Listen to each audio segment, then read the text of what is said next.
ce qui a motivé l'organisation de cet atelier, c'est de pouvoir regarder avec des lunettes d'évaluation tout ce que la société civile a contribué à faire dans ce processus, aussi bien dans le plaidoyer pour l'adhésion de l'État du Sénégal, mais aussi dans le choix des engagements, dans l'élaboration du document de plan d'action national, mais aussi dans sa mise en œuvre.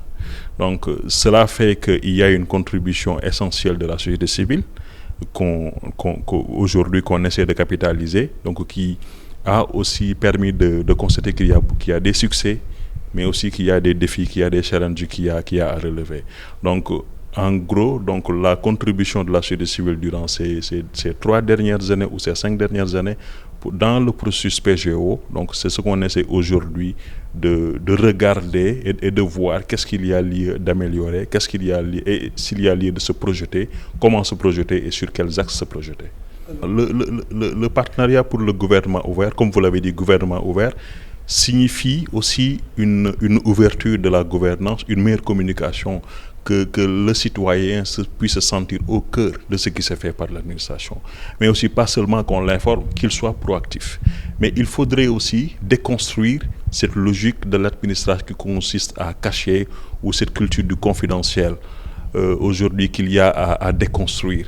Donc l'un des premiers engagements de notre plan d'action national, c'est l'adoption de la loi d'accès à l'information. Comme l'a dit M. Mohamed Latif Fall tout à l'heure, c'est un serpent de mer. Le processus dure plus de 10 ans et à chaque fois on a l'impression qu'on revient à ce qui a été fait. Un draft de 0 existe depuis 2017 qui a été profondément changé lorsque c'est entré dans le circuit administratif, et aujourd'hui on ne peut pas vous dire à quel niveau est-ce qu'on se trouve.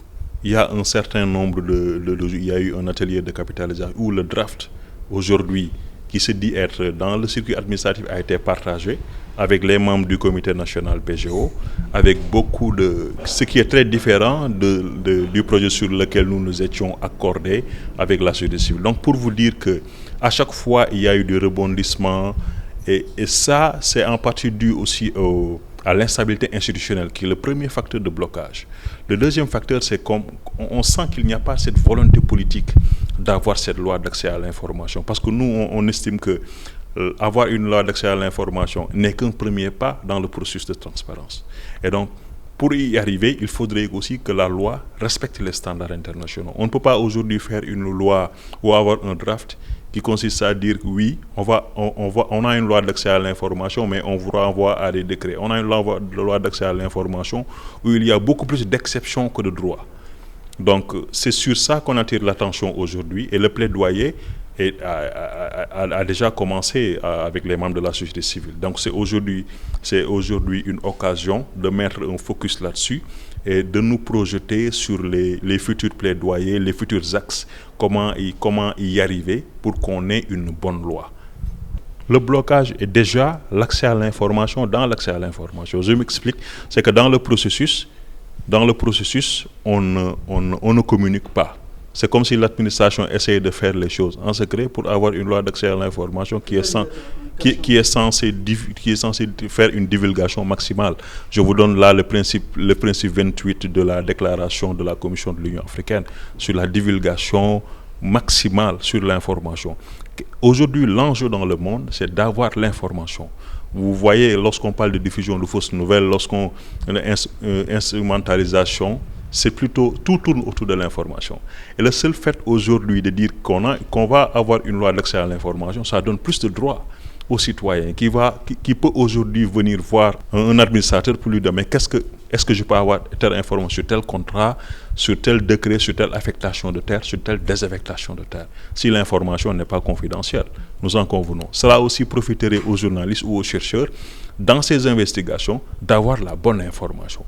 Et ça, c'est l'enjeu aujourd'hui qui peut accentuer la citoyenneté, qui peut accentuer la transparence, qui peut accentuer tout ce qu'il y a comme contrat dans les ressources minières, dans les industries extractives, mais aussi dans le secteur de la pêche. Donc vous voyez donc que la loi d'accès à l'information, avoir cette loi, est un élément central du dispositif du gouvernement ouvert. Et le combat n'est pas fermé.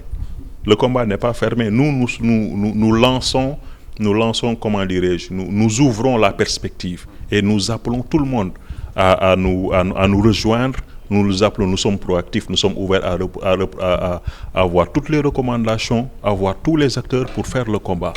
D'ici à la fin de l'année, le Sénégal a pris l'engagement d'adopter une loi d'accès à l'information.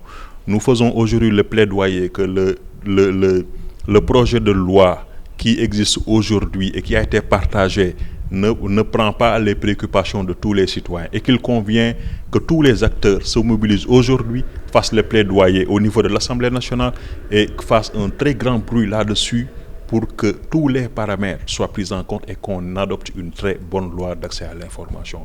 C'est l'appel que nous faisons, aussi bien pour les journalistes, pour les chercheurs, pour le citoyen lambda, pour celui qui travaille sur le budget et pour simplement celui qui veut lutter dans son propre quartier ou dans sa propre maison pour la transparence des affaires publiques. Ce n'est pas peut-être cacher l'information, c'est une culture. Vous savez, le gouvernement, le fait de s'ouvrir, c'est une culture. Vous savez, depuis si je peux donner un exemple comme ça, depuis après les indépendances, la culture de la cachotterie qui a existé avec une certaine élite qui avait toutes les informations. Et aujourd'hui, si on ouvre l'information de telle sorte que le citoyen puisse entendre, réagir et savoir ce qui se passe, c'est un enjeu colossal pour ceux qui nous gouvernent. Aujourd'hui, il faudrait y arriver parce qu'on est à ce moment, on est à ce temps dans le monde. Donc l'information est l'enjeu et l'accès à l'information va changer la culture de cachotterie et de confidentialité qu'il y a au sein de l'administration pour une meilleure gouvernance.